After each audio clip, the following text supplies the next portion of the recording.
Hi குட்டீஸ், வணக்கம். இப்போ நம்ம ஒரு கதை பார்க்க போகலாமா? கதை பிடிச்சிருந்தா சப்ஸ்கிரைப் பண்ணிக்கிங்க. எஜமானம் முட்டாள் கழுதையும். ஒரு கிராமத்தில் ஒரு விவசாயி இருந்தார். அவர் தன்னோட பொதிகளை சுமக்கிறதுக்கு ஒரு கழுதையை வளர்த்து வந்தார். பக்கத்து கிராமத்துக்கு போக பக்கத்தில் இருக்க மலைப்பாதை வழியாக கழுதையோட பயணத்தை மேற்கொண்டார் அந்த விவசாயி.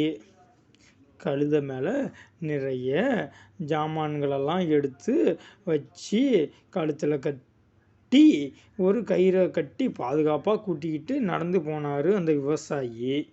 ஆனால் அந்த முட்டாள் கழுதை இவ்வளோ உழைக்கிற என்ன சந்தேகப்பட்டு தன்னை கயிறால் கட்டி இருக்க பிடிச்சிக்கிட்டு தன்னை கொடுமைப்படுத்துகிறாருன்னு விவசாயி நினச்சி ரொம்ப வேகமாக அந்த பக்கமும் இந்த பக்கமும் பள்ளத்து சைடும் இழுத்துச்சு.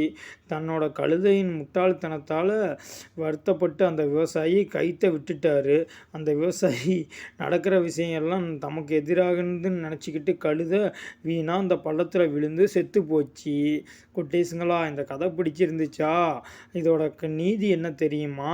நடப்பவை அனைத்தும் நல்ல கண்ணோட்டத்தில் பார்க்க வேண்டும்.